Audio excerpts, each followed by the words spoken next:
মন মাৰি থাকিলে আৰু কি হ'ব যুদ্ধ? ভীষ্ম দুৰ্ণৰ প্ৰতিটো বীৰ আছিল, পক্ষপাতী আছিল। হ'লে ভীষ্ম হেন বীৰে মাত্ৰ 10 দিন আৰু দুৰ্ণয় 5 দিন যুদ্ধ কৰিয়েই ভূলুকি পৰে।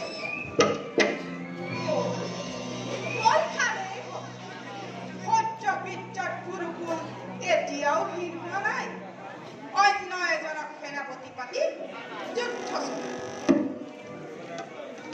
বহি নাথাকিব যুদ্ধ, বহি বহিবৰ সময় ক'ত মামা? ভাবিছো, মাত্ৰ ভাবিছো, কি শক্তিত বলিয়ান পাণ্ডৱ সেনানী, কি শক্তিত বলিয়ান হৈ ধনঞ্জয়ে পাৰিছে মোৰ নাচিব বিপুল বাহিনী। শক্তিৰ কথা নাই দাদা, এই চক্ৰান্তকাৰী কুটকলীয়া কৃষ্ণই সেইখন দেশৰ জোনাক ৰথত বহুৱাই পিতামহক বধ কৰিলে। আৰু অসুস্থ নহ'ব বুলি অসত্য সংবাদ প্ৰচাৰ কৰোৱাই গুৰুদেৱকো মৃত্যু মুখত ঠিক কৈছা দুভাষ, ঠিক কৈছা। ভীষ্ম দুৰ্ণক বধ কৰিব পৰা শক্তি পাণ্ডৱৰ নাই। সকলো মাথো চক্ৰান্ত, চক্ৰান্ত, চক্ৰান্ত। এইবাৰ মই সকলো ব্যৰ্থ কৰি অংকাধিপতি কৰ্ণক সেনাপতি পদে বৰণ কৰি পৰীক্ষা কৰিম মামা। পঞ্চপ্ৰহৰৰ শপতি কিমান পৰীক্ষা কৰিম। কোন জিতি সাৰা জগত কিমান শিকিলে সেই ৰসাল বালকে।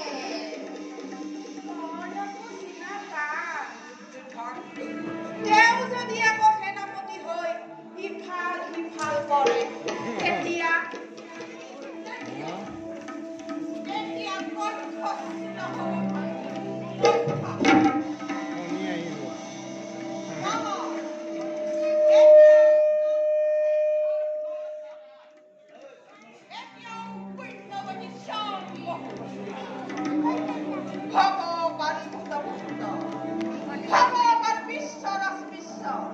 কিন্তু বন্ধু বুলি ভাষা বুলি যাক সাৱটি ধৰিছো মামা, শত শত কুৰুক্ষেত্ৰ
অভিমান্য পথ কৰি হে সত্যই কৰ্তৃপক্ষৰ ভক্তি ক্ষয় কৰিব নোৱাৰিলে কৰ্তৃপক্ষৰ ভক্তি ত্যাগ কৰি অঘা শত্ৰু হৰাই শত্ৰু চলে বলে কিংবা কৌশলে সিহঁতক ধ্বংস কৰাই আমাৰ কৰ্তব্য অন্যায় খবৰ কৰি কুৰুক্ষেত্ৰ কলংকিত নকৰিবা অন্যায় খবৰ প্ৰচণ্ড পতাপি যদি ৰজা লক্ষ লক্ষ সেনানীৰ সতে পঞ্চভাই বান্ধৱৰ হব খোজে অন্যায় ধ্বংস হব গুৰুকুল এটি ফলকতে সত্য কথা কথা শৈশৱ কালৰে পৰা পঞ্চ পাণ্ডৱ উচ্ছেদ সাধিম বুলি কিমান কৰিলো ৰচনা কটা আজিও দেখোন পাণ্ডৱ জীৱিত নিৰ্মাণিৰো যৌতুক দিহে প্ৰয়োগীৰো হলাহল গীত আৰু কটা কিমান মৃত্যু পুৰি কৰিলো ৰচনা আগৰতে উৰি গ'ল সদা জানো সত্য কথা কথা ৰুদ্ৰৰূপ ধৰি মোৰ গুৰু বাহিনীয়ে কুৰুক্ষেত্ৰ সমৰত পৰাজ কৰে অন্যায়ৰ নাই প্ৰয়োজন শক্তিহীন নহে দুষ্ট এতিয়াও বৰ্তমান স্বৰ্ণ দুঃশাসন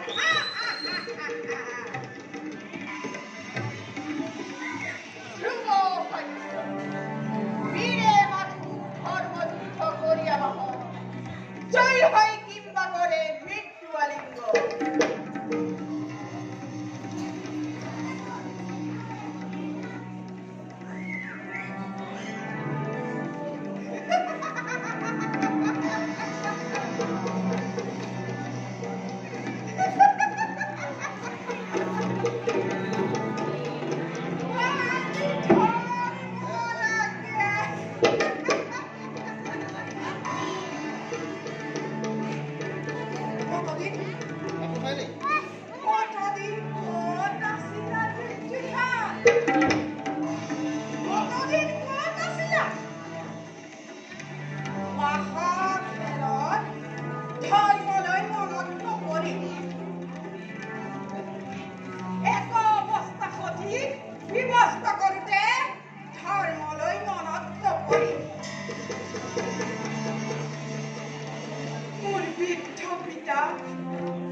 এমঠি অন্নৰ কাৰণে হাহাকাৰ কৰি মৰিব